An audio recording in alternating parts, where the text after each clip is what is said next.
प्यारे विद्यार्थियों नमस्कार। स्वागत है आप सभी का आपके अपने YouTube channel A1 GK study पर। दोस्तों, अगर आप सीटी एग्ज़ाम की तैयारी कर रहे हैं या फिर पशु परिसर एग्ज़ाम की तैयारी कर रहे हैं तो ये क्लास आपके लिए बहुत इम्पोर्टेंट होने वाली है। तो क्लास को आपको अंत तक देखना है और हम इसमें आज 100 क्वेश्चन के बारे में डिस्कस करेंगे। ठीक है दोस्तों, 100 इम्पोर्टेंट सवाल हैं। तो चलिए दोस्तों, बिना देरी किए हुए हम अपने इस क्लास को शुरू करते हैं। आपका पहला सवाल है कि राजस्थान का वेल्लोर किसे कहते हैं। तो देखो, राजस्थान का वेल्लोर कहा जाता है भैंसरोडगढ़ को। दोस्तों देखो, मैंने इसमें डायरेक्ट ऑप्शन नहीं दिया क्योंकि ऑप्शन देने से आपका इसमें टाइम ज़्यादा होगा। 4 ऑप्शन करेंगे, इसमें ज़्यादा टाइम लगेगा, इसलिए डायरेक्ट क्वेश्चन और आंसर ही हो, इसमें आपका टाइम भी बच जाएगा। ठीक है दोस्तों, अगला सवाल देखते हैं हम कि वागड़ की मीरा किसे कहते हैं। बताओ दोस्तों, वागड़ की मीरा कौन है? गंवरी बाई कहलाती है। ठीक है, अगला सवाल है कि राजस्थान का लौह पुरुष किसे कहते हैं। देखो, राजस्थान का लौह पुरुष कहा जाता है दामोदर लाल व्यास को। ठीक है दोस्तों, अगला सवाल देखते हैं कि राजस्थान कर बोर्ड की स्थापना कब हुई। तो राजस्थान कर बोर्ड की स्थापना हुई थी 1 अक्टूबर 1995 को। ठीक है दोस्तों, ये आपको याद रखना है। अगला सवाल है कि राजस्थान का 33वां जिला कब बना था। बताओ दोस्तों, राजस्थान का 33वां जिला कब बना था। तो बताओ दोस्तों, कब बना था? 26 जनवरी 2008 को बना था। ठीक है, अगला सवाल है कि राजस्थान का पहला राज्यपाल कौन था। बताओ दोस्तों, राजस्थान का पहला राज्यपाल था सरदार गुरमुख निहाल सिंह। तो ये सरदार गुरमुख निहाल सिंह कब बने थे? 1 नवंबर 1956 को, जब राजस्थान का एकीकरण पूर्ण हुआ था ना, तब। और राजस्थान का एकीकरण कितने चरणों में पूर्ण हुआ, ये आपको याद रखना है, 7 चरणों में पूर्ण हुआ था। ठीक है, उसको बनने में कितना टाइम लगा था? 8 साल 7 महीने और 14 दिन। ठीक है दोस्तों, राजस्थान के एकीकरण को बनने में इतने 8 साल 7 महीने और 14 दिन लगे थे। ठीक है दोस्तों, ये भी आपको याद रखना है। और देखो, इसमें राजस्थान के बोले तो उनके क्या बोलते, राजस्थान के जो कि एकीकरण के थे ना प्रधानमंत्री, उनको याद रखने की ट्रिक भी है सोगो माई। ठीक है दोस्तों, कौन सी ट्रिक है? मैं लिख देता हूँ यहाँ पे, सोगो माई। ठीक है दोस्तों, सोगो 2 मिनट, हाँ, सोगो माही। ठीक है दोस्तों, ये आपको याद रख लेना, सोगो माही ट्रिक है। इससे सो से शोभालाल असावा हो जाएगा, गो शोभालाल कुमावत, गो से गोकुलाल असावा, म से माणिक्यालाल वर्मा और ह से हीरालाल शास्त्री। ठीक है दोस्तों, हीरालाल शास्त्री आगे दूसरे चौथा के बाद में 5वां और 6ठा था ना, उसमें भी हीरालाल शास्त्री ही था। ठीक है दोस्तों, अगला सवाल देखते हैं कि राजस्थान में प्रथम पद्म विभूषण अलंकृत कौन थे। तो इंजीनियर कंवर सेन थे। ठीक है दोस्तों, अगला सवाल है पद्मश्री से अलंकृत प्रथम महिला कौन थी। तो वो थी महिला रत्ना शास्त्री, श्रीमती रत्ना शास्त्री थी। ठीक है दोस्तों, अगला सवाल है कि राजस्थान के गांधी किसे कहते हैं। देखो, राजस्थान के गांधी हैं गोकुल भाई भट्ट, चिड़ावा के गांधी है मास्टर प्यारेलाल गुप्ता, और मेवाड़ के गांधी कौन है? माणिक्यलाल वर्मा है। ठीक है दोस्तों, और जमनालाल बजाज को महात्मा गांधी का 5वां पुत्र बताया जाता है। अगला सवाल है कि राजस्थान में पहले निर्वाचित मुख्यमंत्री कौन थे। तो कौन थे? टीकाराम पालीवाल थे। ठीक है दोस्तों, अगला सवाल देखते हैं कि राजस्थान में मनोनीत व निर्वाचित दोनों रूप में मुख्यमंत्री का पद निर्वहन करने वाले व्यक्ति कौन थे भाई? जयनारायण व्यास थे। जयनारायण व्यास का किस प्रजामंडल से संबंध हो जाएगा? मारवाड़ प्रजामंडल से। ठीक है, और मारवाड़ प्रजामंडल की अध्यक्षता किसने की थी? तो भंवरलाल सर्राफ। ठीक है दोस्तों, अगला सवाल देखते हैं कि राजस्थान के प्रथम विधानसभा अध्यक्ष कौन थे। तो देखो, राजस्थान के प्रथम विधानसभा अध्यक्ष थे नरोत्तम लाल जोशी। ठीक है दोस्तों, नरोत्तम लाल जोशी। अगला सवाल है कि राजस्थान में प्रथम लोक अदालत कहाँ स्थापित हुई। कहाँ हुई थी? राजस्थान में प्रथम लोक अदालत कोटा के अंदर हुई थी। ठीक है दोस्तों, अगला सवाल देखते हैं कि राजस्व मंडल में कितने सदस्य होते हैं। तो राजस्व मंडल में 20 सदस्य होते हैं। ठीक है दोस्तों, 20 सदस्य, ये आपको याद रखना है। अगला सवाल है कि राजस्थान में नगर पालिका अधिनियम कब पारित किया गया। देखो, राजस्थान में नगर पालिका अधिनियम क्या गया था? 1994 के अंदर। ठीक है दोस्तों, 1994, यहाँ पे वो एक है, ये नहीं होगा। ठीक है दोस्तों, 1994 के अंदर किया था, 1994 के अंदर। अगला सवाल है कि राजस्थान में नगर पालिका अधिनियम किसके द्वारा पारित किया जाता है। तो देखो, राजस्थान में नगर पालिका अधिनियम में किसके द्वारा पारित किया जाता है। तो इसको पारित करता है विधानसभा, पारित करती है। ठीक है दोस्तों, अगला है 56 की पार्टियां कहाँ स्थित थी। तो वो है बाड़मेर के अंदर है। ठीक है,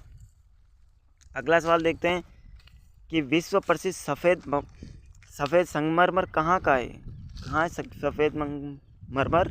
नागौर, मकराना। मकराना है जो नागौर के अंदर, ठीक है। अगला सवाल है संतों का शिखर कौन सा है? तो देखो संतों का शिखर किसने कहा था? तो कर्नल जेम्स टोड ने कहा था, ठीक है, जिसने को कहा जाता है घोड़े वाले बाबा भी कहा जाता है। तो संतों का शिखर है, गुरु शिखर को कहा है कर्नल जेम्स टोड ने, ठीक है दोस्तों। और राजस्थान शब्द का प्रयोग भी सबसे पहले कर्नल जेम्स टोड ने किया है। अगला सवाल है कि माही के बेसिन की समुद्र तल से औसत ऊंचाई कितनी है? तो वो हो जाएगी 200 से 400 मीटर, ठीक है दोस्तों। कितनी है? 200 से 400 मीटर, ठीक है भाई। अगला सवाल देखते हैं कि त्रिकुट की पहाड़ी पर कौन सा दुर्ग है? त्रिकुट की पहाड़ी पर है सोनारगढ़ दुर्ग, जैसलमेर के अंदर, ठीक है, सोनारगढ़ दुर्ग, ठीक है दोस्तों। और ये सोनारगढ़ दुर्ग है चिक्कू, गाजर, आम, ये देखो बोले तो 6 इसमें यूनेस्को की वर्ल्ड सूची में भी शामिल है। इनको याद रखना कौन कौन से? तो चिक्कू, गाजर, आम। च से चित्तौड़गढ़, ग से कुंभलगढ़, घ से गागरोन का, ज से जैसलमेर, र से रणथंभौर, आम से आमेर का। तो देखो ये 6 हो जाएंगे जो यूनेस्को की वर्ल्ड सूची में भी शामिल है, ठीक है दोस्तों। अगला सवाल है कि अरावली पर्वतमाला को स्थानीय भाषा में क्या कहते हैं? तो देखो अरावली पर्वतीय माला है उसको स्थानीय भाषा में आज्ञावली कहा जाता है, ठीक है दोस्तों। अगला सवाल देखते हैं कि रणकपुर की पहाड़ी है वो कहाँ पर है? बताओ दोस्तों कहाँ पर है? वो पाली के अंदर है। रणकपुर की पहाड़ी कहाँ पर है? पाली पर है, पाली के अंदर, ठीक है दोस्तों। अगला सवाल है कि राजस्थान का सबसे गर्म जिला कौन सा है? तो देखो राजस्थान का सबसे गर्म जिला हो जाएगा चूरू, ठीक है। और आपको ये पूछे कि राजस्थान में सबसे ज़्यादा वन कौन से ज़िले में पाए जाते हैं? तो पाए जाते हैं अपने उदयपुर के अंदर है, ठीक है। और ऐसा कौन सा जिला जिसके अंदर बिल्कुल नदी नहीं? एक तो चूरू है, एक बीकानेर, एक फलोदी, ठीक है दोस्तों। ये तीनों जिलों के अंदर एक भी नदी नहीं, ये भी आपको याद रखना है। अगला सवाल देखते हैं कि भारत में जल की सर्वाधिक कमी वाला राज्य कौन सा है? तो सबसे कम जल की कमी अपने राजस्थान के अंदर ही, ठीक है दोस्तों। अगला सवाल है कि राजस्थान की सबसे कम सीमा किस राज्य से लगती है? राजस्थान की सबसे कम सीमा किसके साथ लगती है? पंजाब के साथ में लगती है। कहाँ से? पंजाब से। कहाँ कितनी लगती है? 89 किलोमीटर, ठीक है दोस्तों, 89 किलोमीटर, ये आपको याद रखना है, ठीक है दोस्तों। अगला सवाल देखते हैं कि राजस्थान की सीमा कितने राज्यों की सीमाओं को स्पर्श करती है? बताओ भाई कितने राज्यों से करती है? तो राजस्थान की सीमा 5 राज्यों से करती है, ठीक है। तो ये आप कमेंट करके बताना कौन कौन से राज्य, ठीक है। एक तो वो पंजाब है, अभी अपने देखा 89 लगती है, ठीक है। अगला सवाल देखते हैं कि राजस्थान की पाकिस्तान से लगी कितनी सीमा की लंबाई कितनी है? राजस्थान की सीमा पाकिस्तान से कितनी लगती है ये आपको बताना है। तो कितनी लगती है भाई? 1070 लगती है, जिसको क्या कहते हैं? रेड क्लिफ रेखा कहते हैं, ठीक है। और सबसे ज़्यादा किस जिले की लगती है? जैसलमेर की लगती है। पहले कितनी थी? पहले 464 थी, अब कितनी हो गई? 444 है, नए जिलों के गठन के बाद में, ठीक है। अगला सवाल देखते हैं हम फिर कि राजस्थान का दूसरा सबसे बड़ा शहर कौन सा है? बताओ भाई राजस्थान का दूसरा सबसे बड़ा शहर है जोधपुर है। पहला कौन सा होगा? जैसलमेर, क्षेत्रफल की दृष्टि से, ठीक है ना, इसीलिए ये भी याद रखना है कि क्षेत्रफल की दृष्टि से जोधपुर है, ठीक है दोस्तों। अगला सवाल है कि राजस्थान का आकार किस प्रकार का है? तो राजस्थान का आकार है विषम कोणी, जिसको पतंगाकार भी कहा जाता है, ये भी आपको याद रखना है।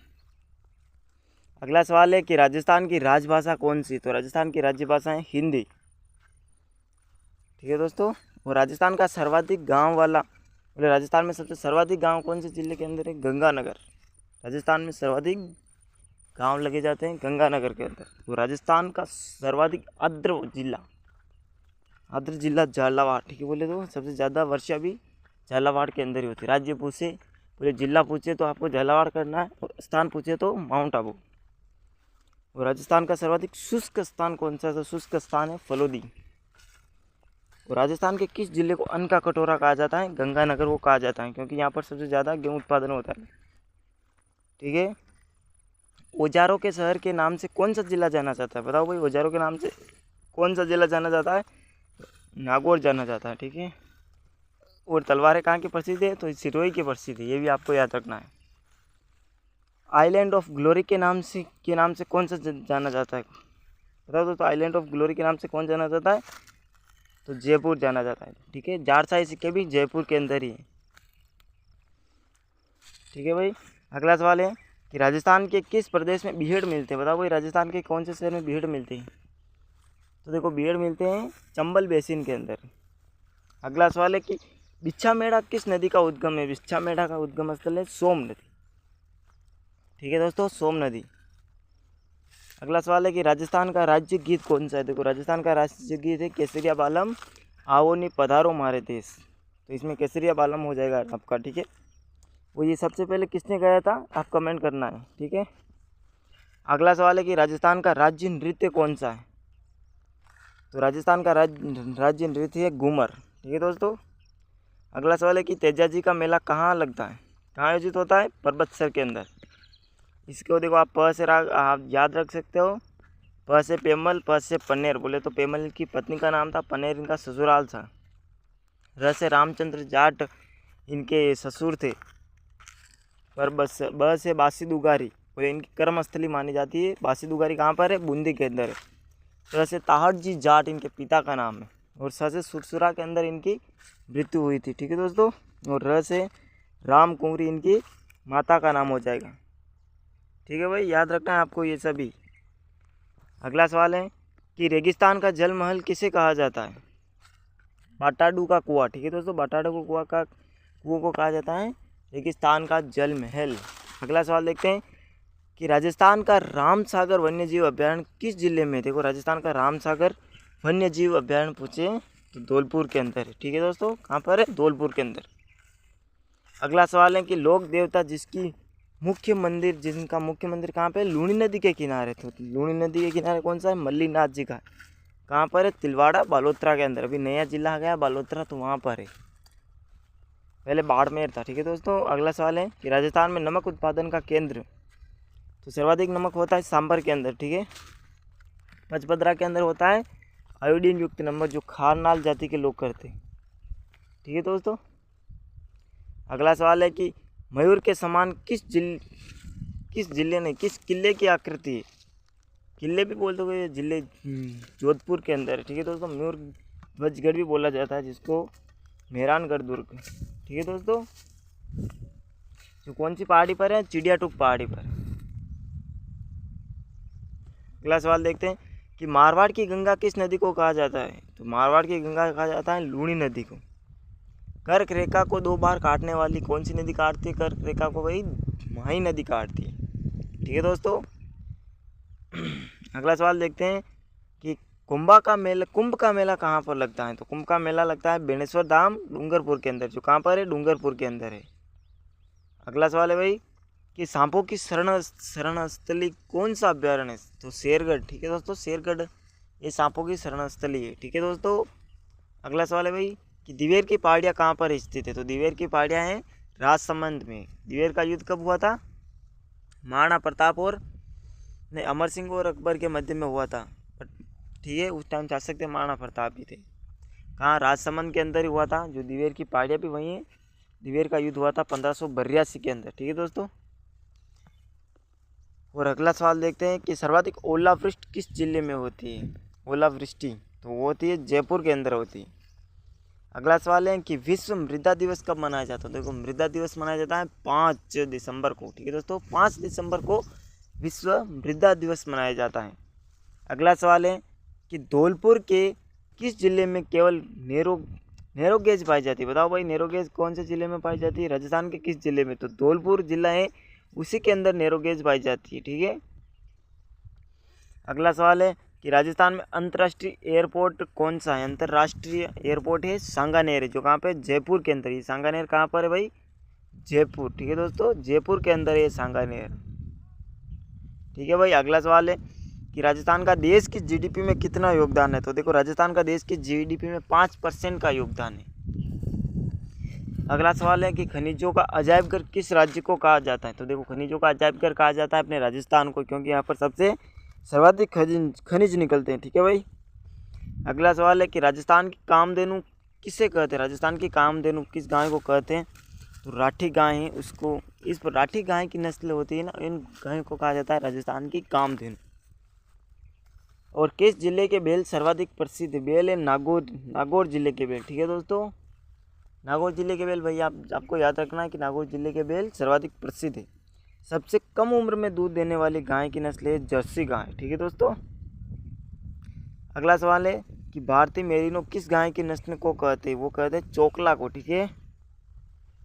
अगला सवाल है किस गाय की नस्ल से सर्वाधिक रोग प्रतिरोधक क्षमता होती है? बताओ भाई किस गाय की होती है? तो मारवाड़ी गाय। ठीक है दोस्तों, मारवाड़ी गाय इसके सर्वाधिक रोग प्रतिरोधक क्षमता होती है। अगला सवाल है कि बीएसएफ के जवानों के लिए कौन सा ऊंट प्रयोग में लाया जाता है? तो एक नाचना नस्ल है, उस नाचना नस्ल का ऊंट प्रयोग में बीएसएफ के जवान उस ऊंट का प्रयोग करते हैं। अगला सवाल है राजस्थान में सर्वाधिक दूध देने वाली बकरी की नस्ल कौन सी है? तो वो राजस्थान में सर्वाधिक दूध देने वाली बकरी की नस्ल है जखराना। ठीक है भाई, जखराना एक बकरी की नस्ल है। जमनापरी भी बकरी की नस्ल ही होती है। अगला सवाल है कि गरीब की गाय किसको कहते हैं? तो बकरी को ही कहते हैं गरीब की गाय। चलता फिरता फ्रिज भी बकरी को ही कहा जाता है। ठीक है भाई। पीली क्रांति का संबंध किससे है? तो देखो पीली क्रांति का संबंध है तिलहन से। ठीक है दोस्तों। श्वेत क्रांति का पूछे तो दूध से होगा। इफ़को की स्थापना कब की गई? इफ़को की स्थापना 1967 के अंदर की गई। अगला है राजस्थान का प्रथम जैविक जिला कौन सा है? बताओ दोस्तों, जैविक जिला है डूंगरपुर है। ठीक है। कि राजस्थान में सर्वाधिक गोचर भूमि किस जिले, गोचर भूमि गायों के चरने के लिए कौन से जिले में सर्वाधिक है? तो गंगानगर के अंदर है, श्री गंगानगर है। ठीक है दोस्तों, अन्न का कटोरा कहा जाता है जिसको। अगला सवाल है कि राजस्थान में सर्वाधिक सिंचित जिले कौन से हैं? तो देखो एक तो श्री गंगानगर है, एक हनुमानगढ़ है। ठीक है दोस्तों। कालीबंगा कहाँ पर है? तो हनुमानगढ़ के अंदर ही, घग्गर नदी के तट किनारे पर। ठीक है। अगला सवाल है कि राजस्थान में कम सिंचित जिला, सर्वाधिक पूछे तो श्री गंगानगर और हनुमानगढ़, और सबसे कम पूछे तो अपना राजस्थान के अंदर राजसमंद जिला है। ठीक है दोस्तों। अगला सवाल देखते हैं कि राजस्थान में सर्वाधिक बंजर भूमि किस जिले में? बताओ भाई बंजर भूमि किस जिले में? तो जैसलमेर के अंदर ही हो। ठीक है। अगला सवाल है राजस्थान में पान मेथी कहाँ हो, पान मेथी ये कहाँ पर सर्वाधिक होती है? तो वो होती है नागौर के अंदर सबसे ज़्यादा होती है पान मेथी, नागौर में। और सबसे बेल कहाँ के प्रसिद्ध है? वो भी नागौर की ही। ठीक है दोस्तों। अगला सवाल है कि दालों का राजा किसे कहा जाता है? देखो दालों का राजा, सर्वाधिक दालें कहाँ पर होती है? चने की दाल को कहा जाता है। ठीक है। अगला सवाल है कि विश्व में सर्वाधिक खाए जाने वाला अनाज, पूरे विश्व में सर्वाधिक कौन सा अनाज खाया जाता है? तो गेहूँ अनाज है। गेहूँ सबसे ज़्यादा ही खाया जाता है। और राजस्थान में सर्वाधिक कौन सा अनाज होता है? तो बाजरा। बांसवाड़ा डूंगरपुर के मध्य भूभाग, जो मध्य के भूभाग है उसको किस नाम से जाना जाता है? मेवल के नाम से जाना जाता है, मेवल। अगला है कि विराट प्राचीन काल से किसकी राजधानी थी? बताओ दोस्तों, विराट कहाँ है? विराटनगर, इसका पुराना प्राचीन नाम भी होता है मत्स्य राज्य की। ठीक है दोस्तों। अगला सवाल है कि राजस्थान के किस शहर को सन सिटी या सूर्य नगरी कहते हैं? बताओ भाई कौन से शहर है? तो जोधपुर है। जोधपुर के अंदर कौन सा किला है? मेहरानगढ़। इसकी आकृति कौन सी? मयूर ध्वज, मोर के समान की आकृति। मेहरानगढ़ दुर्ग का निर्माण किसने करवाया था? तो राव जोधा ने करवाया था 1459 के अंदर। ठीक है भाई। अगला सवाल देखते हैं कि मेदिनीपुर नागौर जिले के किस शहर का प्राचीन नाम है? मेदिनीपुर मेड़ता सिटी का नाम है। मेड़ता सिटी का नाम प्राचीन नाम है मेदिनीपुर। अगला सवाल है कि रेल बाबा के नाम से किनको जाना जाता है? रेल बाबा के नाम से जाना जाता है किशन लाल सोनी को। ठीक है। और पिछवाया कहाँ के प्रसिद्ध है? तो पिछवाया है अपने नाथ द्वारा की। प्राचीन नाम मांड है। मांड किसका प्राचीन नाम है ये आपको बताना, तो जैसलमेर का हो जाएगा मांड। ठीक है दोस्तों। अगला सवाल है कि राजस्थान के किस जिले के साथ सबसे लंबी अंतर्राष्ट्रीय सीमा लगती है? तो वो मैंने अभी आपको बताया था, जैसलमेर के साथ में लगती है। कितनी लगती है? 444, 444 याद रखना है। ठीक है दोस्तों। पहले लगती थी 464, 464 पहले थी, अभी 444 है। अगला सवाल है कि जयपुर नगर की स्थापना किसने की? तो जयसिंह द्वितीय ने की थी, जयसिंह द्वितीय। ठीक है दोस्तों। या फिर इसको सवाई जयसिंह भी बोलते हैं, क्योंकि एक था वो मिर्जा राजा जयसिंह, एक सवाई जयसिंह द्वितीय। ठीक है, अलग अलग थे दोनों। जिसने मिर्जा राजा जयसिंह ने पुरंदर की संधि की थी शिवाजी के साथ में 1665 में। अगला सवाल है कि जैसलमेर में गुंडाराज पुस्तक किसने लिखी? तो ये लिखी थी सागरमल गोपा ने। ठीक है दोस्तों, सागरमल गोपा ने लिखी थी। अगला सवाल देखते हैं कि भारत में हैंडलूम का सबसे बड़ा केंद्र है, कहाँ पर है हैंडलूम का सबसे बड़ा केंद्र? वो हो जाएगा किशनगढ़ के अंदर। बनी ठनी एक पेंटिंग है, वो भी कहाँ की? किशनगढ़ की। इनका वो कौन था पेंटर? निहाल चंद। कौन से वहाँ पर शासक कौन सा था? तो देखो वहाँ पर शासक था, कौन सा था शासक भाई बताओ? इसका आप जवाब कमेंट में करना कि कौन सा शासक था। सावंत सिंह था, ठीक है। जिसको दूसरा नाम क्या है सावंत सिंह का, ये आप कमेंट करना है, ठीक है। सावंत सिंह था उसका, जो कभी पेंटिंग करता था उसमें क्या नाम लिखता था। अगला सवाल है कि राजस्थान में सबसे पहला साक्षर आदिवासी जिला कौन सा? तो डूंगरपुर, ठीक है दोस्तों, डूंगरपुर इसमें आपका सही जवाब। मांडलगढ़ दुर्ग भीलवाड़ा, मांडलगढ़ दुर्ग कहाँ पर है? भीलवाड़ा के अंदर। जो किस दुर्ग का श्रेणी? तो वो गिरि दुर्ग है, ठीक है दोस्तों, गिरि पर्वत दुर्ग है, पर्वत के ऊपर खड़ा होगा वही, इसीलिए पर्वत दुर्ग कहते हैं। अगला सवाल है कि वर्तमान राजस्थान की सबसे बड़ी आर्थिक योजना कौन सी है? बताओ दोस्तों कौन सी? तो भामाशाह योजना राजस्थान की वर्तमान में सबसे बड़ी आर्थिक योजना है। अगला सवाल देखते हैं, राजस्थान में सबसे ज़्यादा जिप्सम का जमाव कहाँ पर होता है? बताओ भाई, राजस्थान में सबसे ज़्यादा जिप्सम का जमाव कहाँ पर मिलता है? तो जामनगर, जामसर, बीकानेर। जामनगर तो गुजरात में होगा, ठीक है। तो इसमें जामसर बीकानेर के अंदर है।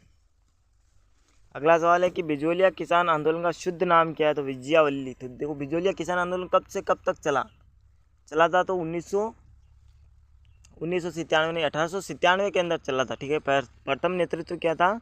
साधु सीताराम दास ने, ठीक है दोस्तों, 44 वर्ष तक चला था। अगला सवाल देखते हैं कि बेर अनुसंधान केंद्र किस जिले में? बेर अनुसंधान के केंद्र है बीकानेर के अंदर है भाई। अगला सवाल देखो भाई, शुक्र तालाब का निर्माण किसने करवाया? तो अकबर ने करवाया था। किसने करवाया था? अकबर ने करवाया था।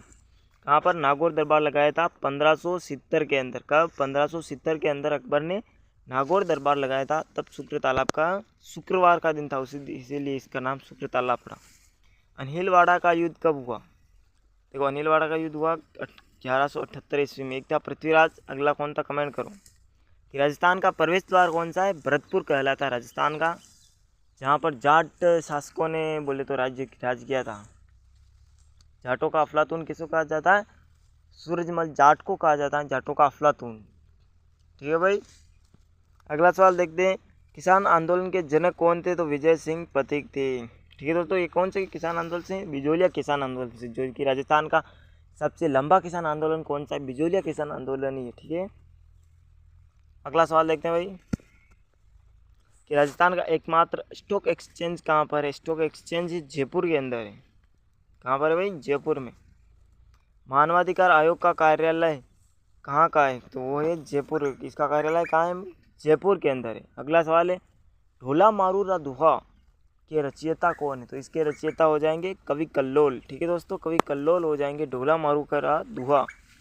अगला सवाल है, चंद्रबरदाई द्वारा रचित ग्रंथ का नाम क्या है? बताओ भाई, चंद्रबरदाई ने कौन सा ग्रंथ लिखा था? पृथ्वीराज रासू। और पृथ्वीराज विजय था, वो किसने लिखा था? तो जयानक ने लिखा था, ठीक है भाई। अगला सवाल देखते हैं कि पोथीखाना संग्रहालय कहाँ स्थित है? बताओ भाई, पोथीखाना संग्रहालय जयपुर के अंदर है, ठीक है दोस्तों। वो क्या दोस्तों, ठीक है दोस्तों, क्लास ख़त्म हो गई आज की। और मैं आपको एक अंतिम सवाल पूछता हूँ, आप उसका कमेंट कर देना कि राजस्थान का गांधी तो हमने देख ही लिया। देखो राजस्थान का कौन सा, ठीक है दोस्तों, आप कमेंट करके बताना कि मत्स्य जनपद के अंदर कौन कौन से बोले तो जिले रियासत थी उनको लिया गया था। और राजस्थान में कितनी रियासतें थी? तो 19 रियासतें थी, 3 ठिकाने थे, एक केंद्र शासित प्रदेश था, ठीक है दोस्तों। तो दोस्तों आपको क्लास कैसी लगी कमेंट करके ज़रूर बताना है आपको, ठीक है भाई। और अच्छी लगी हो तो एक लाइक शेयर और सब्सक्राइब ज़रूर करना है। फिर हम मिलते हैं किसी अन्य वीडियो में, तब तक के लिए जय हिंद दोस्तों, थैंक यू, धन्यवाद।